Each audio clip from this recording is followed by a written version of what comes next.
بسم الله الرحمن الرحيم والحمد لله رب العالمين وصلى الله وسلم على نبينا محمد وعلى آله وصحبه أجمعين أما بعد.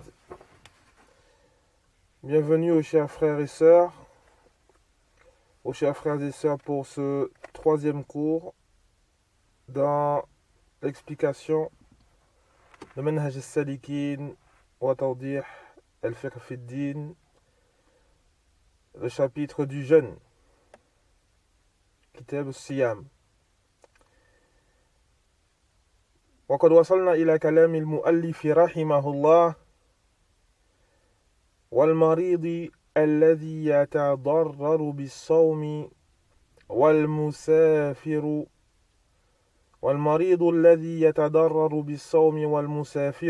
لهما الفطر والصيام. Le malade, celui dont le jeûne lui fait du tort, ainsi que le voyageur, ces deux-là peuvent rompre le jeûne et aussi jeûner. Ils peuvent rompre ou jeûner. أيها الإخوة ينبغي أن يعلم أن العلماء قد أجمعوا على جواز الفطر في السفر وللمريض. Ô chers frères, il est important de savoir que les savants sont unanimes quant au fait que celui qui est en voyage et le malade peuvent rompre le jeûne. Ils se basent pour cela sur la parole d'Allah tabaraka wa ta'ala: وَمَنْ كَانَ مِنْكُمْ مَرِيضًا أَوْ عَلَى سَفَرٍ فَعِدَّةٌ مِنْ أَيَّامٍ أُخَرَ. Celui d'entre vous qui est malade ou en voyage, alors qu'il rattrape ses jours manquants.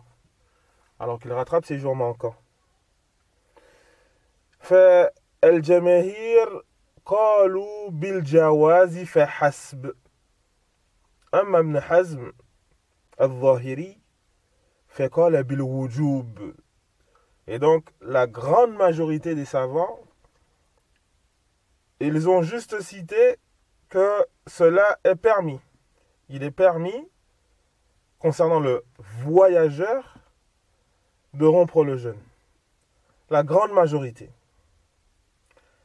Ibn Hazm al-Zahiri, quant à lui, il voit que cela, en plus d'être permis, il voit que cela est obligatoire.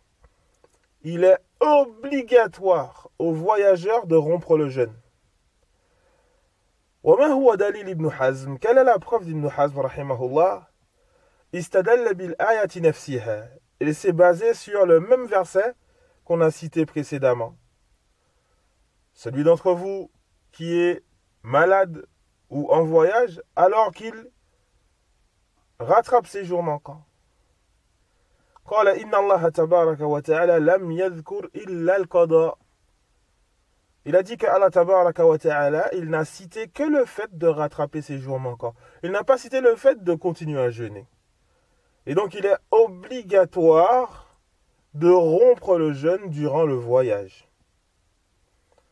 واستدل كذلك بقوله صلى الله عليه وسلم ليس من البر الصوم في السفر. Et Ibn Hazm rahimahullah, il s'est aussi appuyé sur la parole du prophète sallallahu alayhi wa sallam. Le fait de jeûner durant le voyage ne fait pas partie de la piété. Le fait de jeûner durant le voyage ne fait pas partie de la piété. لكن هذا الاستدلال أيها الإخوة غير صحيح في غير محله. Cependant, cette utilisation des preuves n'est pas correcte. Cette utilisation des preuves n'est pas correcte, ô chers frères. فأما الحديث فقد أخرجه البخاري رحمه الله في صحيحه عن جابر بن عبد الله رضي الله عنهما أن رسول الله صلى الله عليه وسلم كان في سفر فرأى رجلا قد ظلل عليه فقال ما هذا؟ قالوا صائم فقال ليس من البر الصوم في السفر. En ce qui concerne le hadith que j'ai cité précédemment,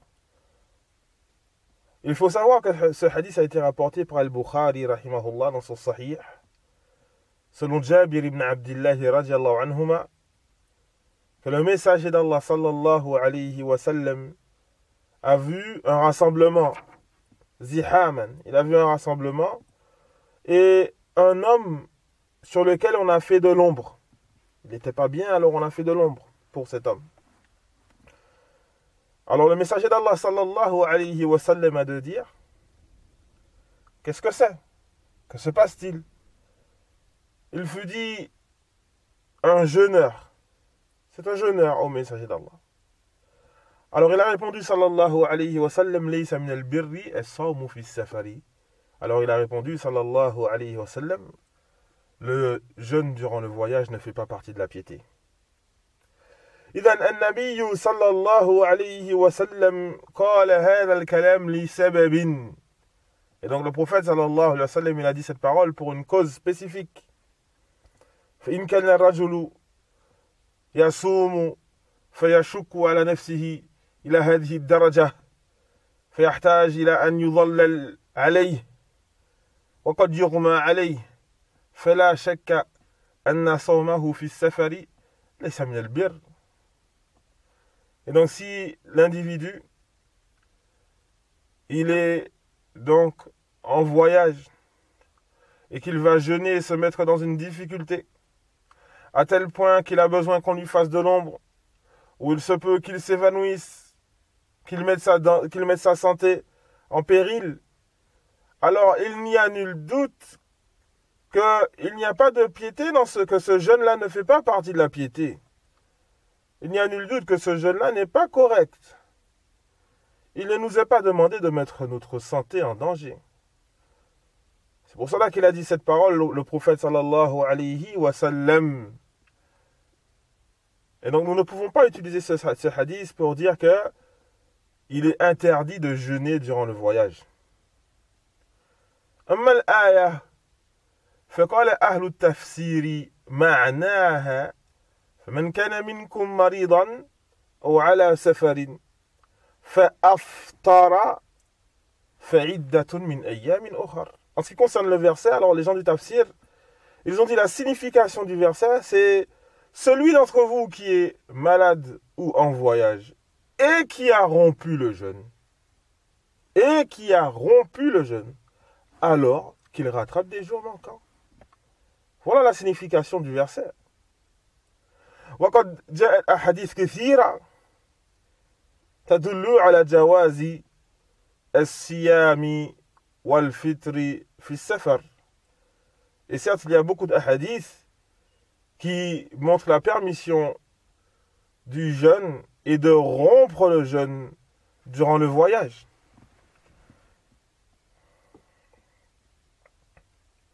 Et certes, nous allons citer plusieurs de ces hadiths, Inch'Allah ta'ala, lorsque nous allons aborder le deuxième sujet, la divergence entre les savants concernant ce qui est le mieux à faire, Inch'Allah ta'ala.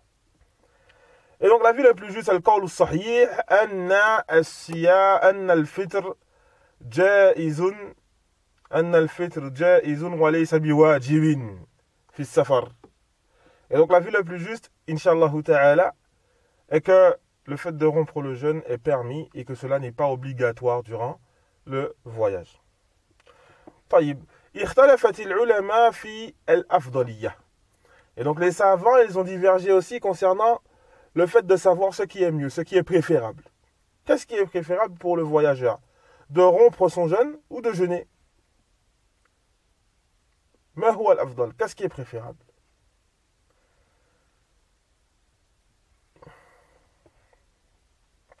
فذهب بعض الشافعية إلا أن الأمرين متساويان. Certains savants de l'école shafi'ite, ils voient que les deux sujets sont égaux, c'est-à-dire que tu peux rompre le jeûne ou jeûner, c'est la même chose. Aucun sujet n'est meilleur que l'autre, aucune méthode n'est meilleure que l'autre. وذهب الجمهور إلى أفضلية الصيام. Al-Jumhur, il voit que il est préférable de jeûner. Al-Jumhur, il voit qu'il est préférable de jeûner. Pourquoi? Parce que ils disent que la majorité des hadiths qui citent la situation du prophète sallallahu alayhi wa sallam, durant le voyage montre que le prophète sallallahu alayhi wa sallam, il jeûnait pendant les voyages. Et certes, le prophète sallallahu alayhi wa sallam faisait ce qu'il y avait de mieux. Et donc, si le fait de rompre le jeûne était meilleur que le fait de jeûner, le prophète sallallahu alayhi wa sallam, il aurait rompu le jeûne. Ça, c'est l'argumentation de l'Jumhur, la majorité des savants. Et donc, il voit qu'il est meilleur de jeûner pendant le voyage.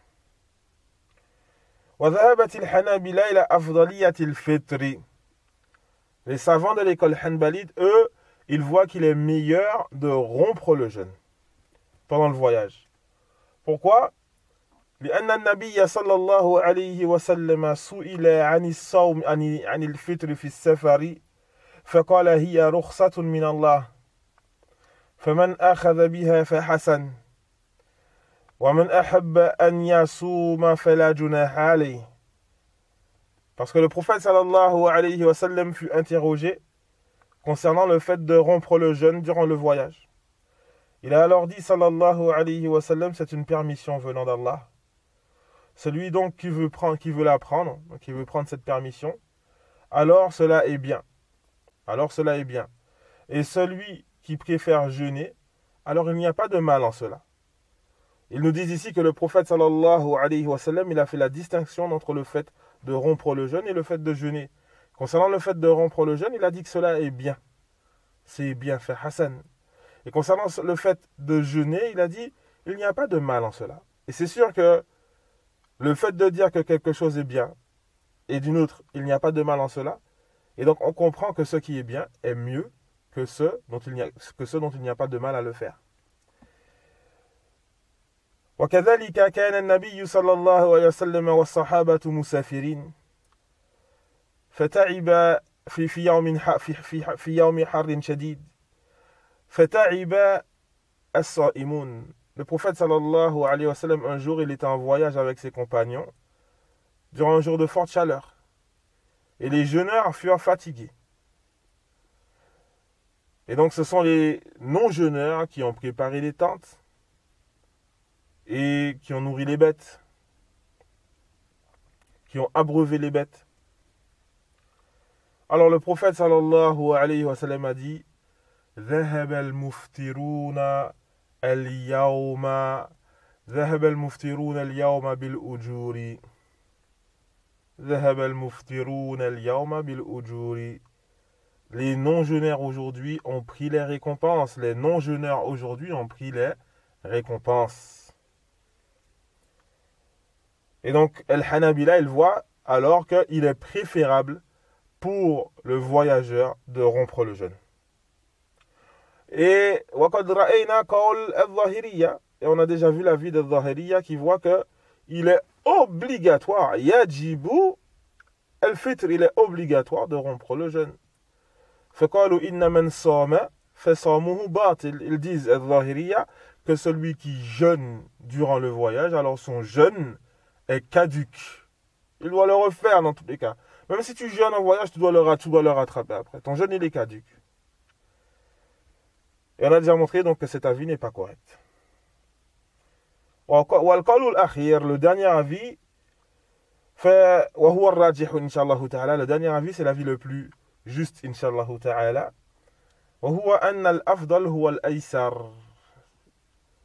C'est que le meilleur, c'est le plus facile. Ce qui est préférable de faire durant le voyage, c'est ce qui est plus facile. Allah tabaraka wa ta'ala qui nous dit yuridullahu bikumul yusr. Allah, il veut pour vous la facilité. Et donc, فقد يكون الصوم أيسر لبعض الناس وقد يكون الفطر أيسر. Il se peut que le jeûne soit plus facile pour certaines personnes, et il se peut que le fait de rompre le jeûne soit plus facile pour d'autres. Naam, vous allez me dire, mais comment se fait-il, Abdel Karim, que le fait de jeûner, c'est plus facile en voyage? En effet, pendant Ramadan, tout le monde jeûne, et donc il y a l'ambiance. Il se peut que ça soit plus facile de jeûner à ce moment-là, plutôt que quand tu es tout seul à rattraper le jeûne. D'accord? وكذلك أخرج مسلم في صحيحه عن أبي سعيد الخدري رضي الله عنه قال كنا نغزو مع رسول الله صلى الله عليه وسلم في رمضان فلا يجد الصائم على المفطر ولا المفطر على الصائم يرون أن من وجد قوة فصام فإن ذلك حسن ومن وجد ضعف ويرون أن من وجد ضعفا فأفطر فإن ذلك حسن. L'imam Muslim a cité dans son recueil, selon Abi Sa'id al-Khudri radiyallahu anhu, qui dit « Nous étions en voyage pour une bataille avec le messager d'Allah sallallahu alayhi wa sallam durant Ramadan. Durant Ramadan. Et certes, le jeûneur ne faisait pas de reproche au non-jeûneur, et le non-jeûneur ne faisait pas de reproche au jeûneur. Personne ne faisait de reproche à l'autre.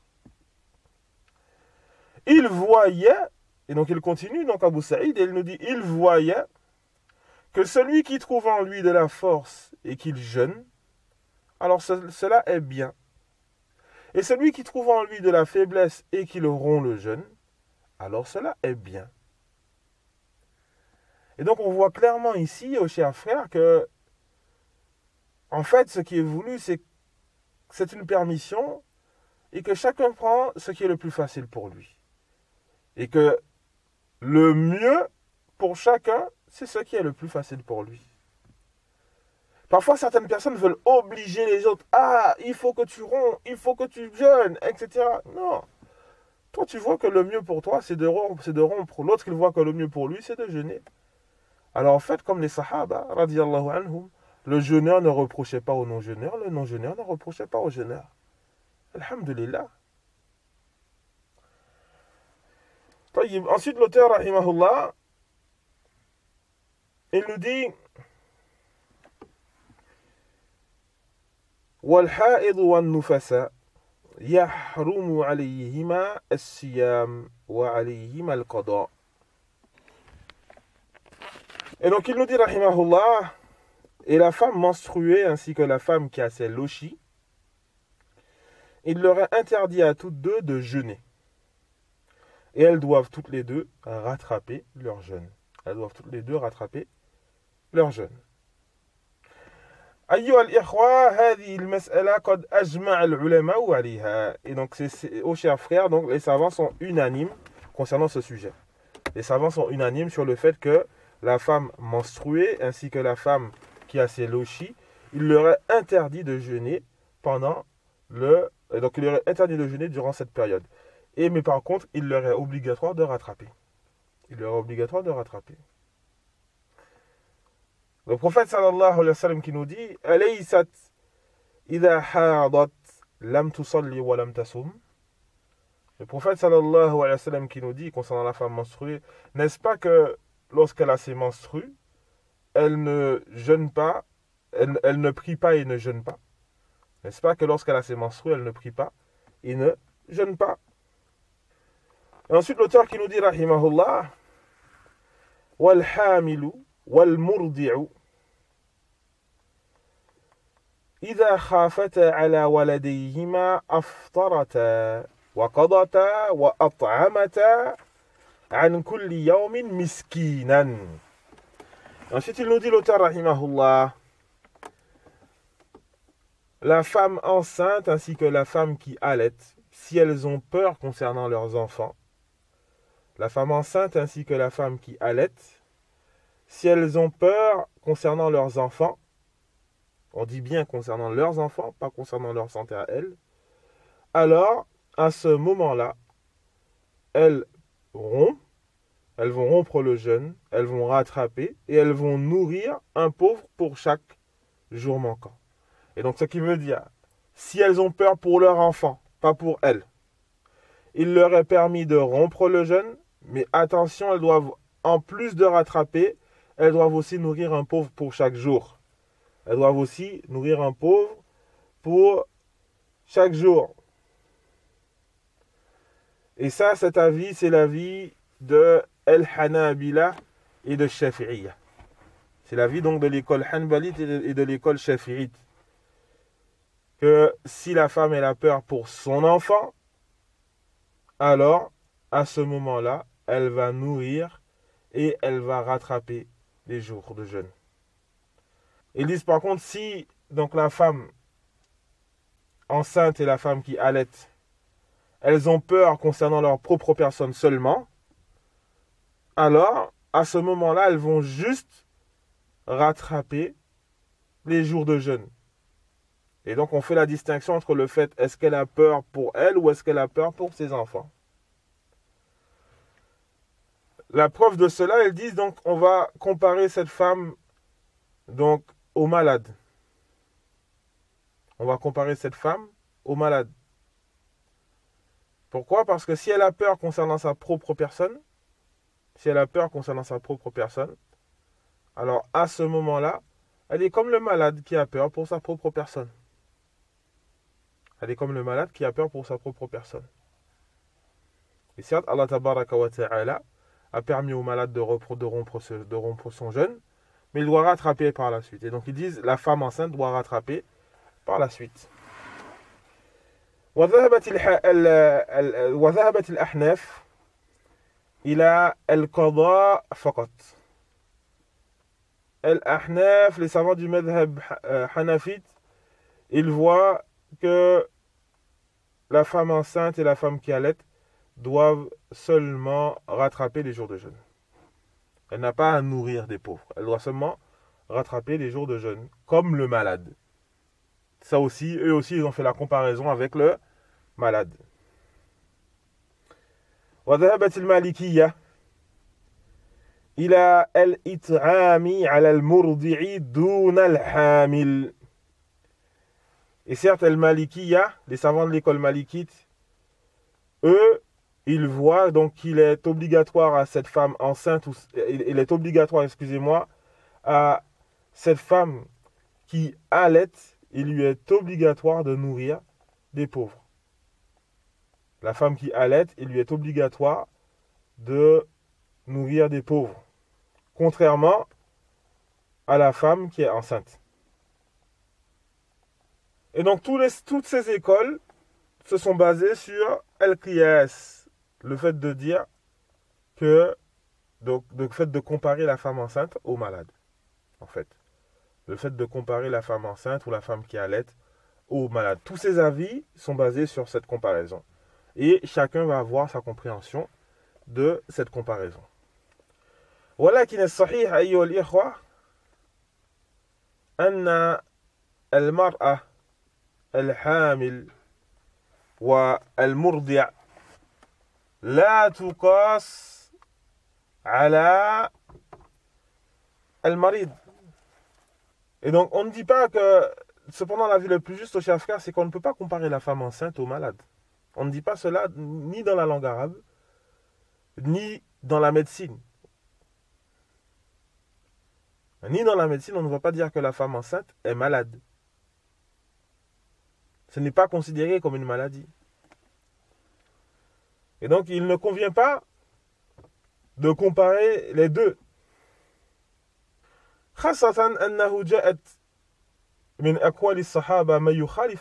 Particulièrement qu'il a été rapporté des compagnons ce qui contredit ces avis.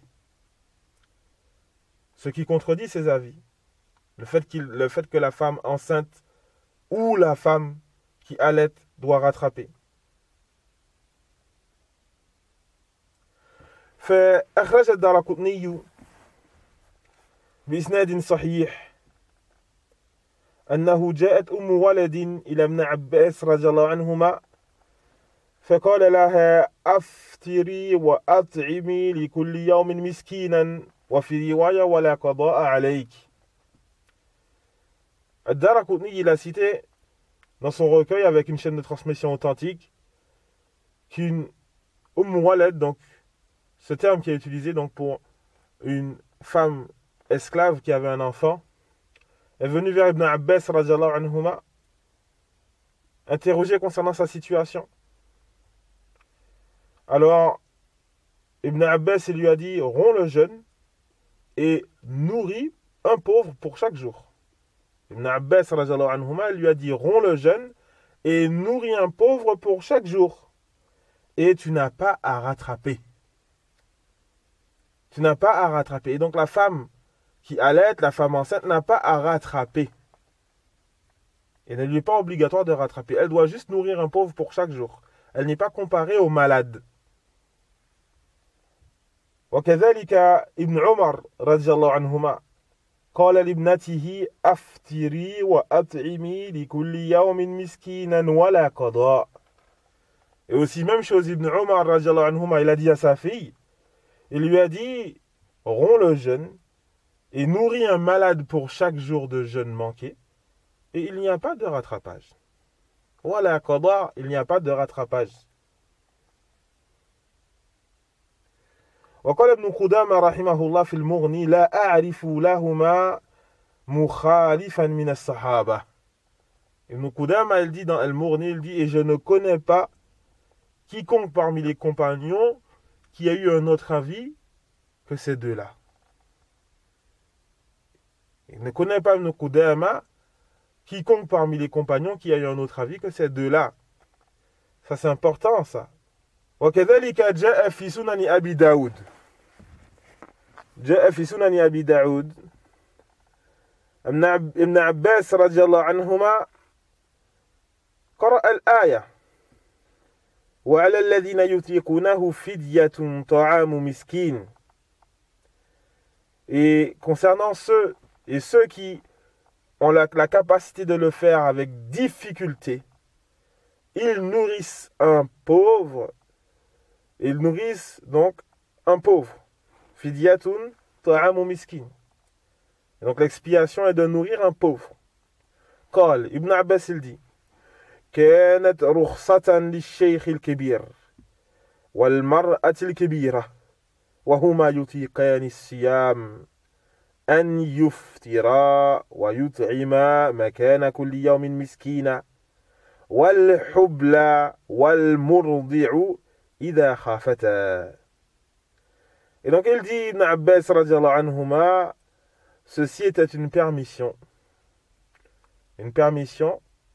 pour le vieux, pour le monsieur, l'homme âgé, ainsi que la femme âgée, qui pouvait jeûner, mais avec difficulté. Il leur était permis de rompre le jeûne et de nourrir à la place un pauvre pour chaque jour. Et de la même façon, il était permis à la femme enceinte et la femme qui allaite si elles avaient peur. Si elles avaient peur. Et certes, les textes ne stipulent pas la différence. Est-ce qu'elle a peur pour elle-même ou est-ce qu'elle a peur pour ses enfants? Ça, ce sont les ulémas, donc les écoles de jurisprudence qui ont fait la distinction par la suite. D'accord? Et donc voilà pourquoi l'avis le plus juste dans ce sujet, Inch'Allah ta'ala, wal ilmu indallah, et la science est auprès d'Allah tabaraka wa ta'ala, c'est que la femme enceinte et la femme qui allaite, il ne lui est pas obligatoire de rattraper. Il ne lui est pas obligatoire de rattraper. Ce qui est obligatoire, c'est de nourrir un pauvre pour chaque jour. Si elle veut rattraper ses jours, فلا ذلك, si elle veut rattraper ses jours, elle peut le faire. لكن أن نقول يجب عليك فهذا القول يحتاج إلى دليل. Si on par contre, si on veut lui dire il t'est obligatoire de rattraper, alors là, cette parole nécessite une preuve. Cela demande une preuve. Pour dire à quelqu'un il est obligatoire que tu fasses, il faut une preuve. Donc voilà par rapport à ce sujet. وهذا هو اختيار العلامة الألباني رحمه الله من علمائنا المعاصرين. Et aussi c'est l'avis de Cheikh, donc le très savant Al-Albani rahimahullah, parmi nos savants contemporains. Ensuite l'auteur rahimahullah, il nous dit والعاجز عن الصوم لكبر أو مرض لا يرجى برؤه فإنه يطعم عن كل يوم مسكينا. Et donc, celui qui n'a pas la capacité de jeûner à cause de son âge, donc à cause du fait qu'il est âgé ou qu'il est malade, qu'il a donc une maladie dont on n'espère pas la guérison. Une maladie dont on n'espère pas la guérison. Une maladie donc que la personne va avoir avec elle tout le temps. Alors, celui-ci va donc nourrir un pauvre pour chaque jour. Celui-ci va nourrir un pauvre pour chaque jour. Et donc ça, c'est dans la continuité du verset qu'on a cité tout à l'heure. Donc ce même verset que nous a expliqué Ibn Abbas radhiyallahu anhuma, qui montre ce verset qui a été cité pour donc la personne âgée ou alors la personne donc qui a une maladie qui va perdurer ou alors donc une maladie chronique si je ne me trompe pas, donc une maladie qui perdure, ou alors donc la femme enceinte et la femme qui allaite. La femme enceinte et la femme qui allaite. Et donc voilà pour aujourd'hui, Inch'Allah ta'ala. On continue la semaine prochaine, bi'iznillahi ta'ala, dans l'explication de ce chapitre très important, le chapitre du jeûne, tiré de Manhaj as-Salikin. Waffaqallahu al-jami' lima yuhibbuhu wa yarda, wa sallallahu wa sallama ala nabiyyina Muhammad wa ala alihi wa sahbihi ajma'in, wa jazakumullahu khayra.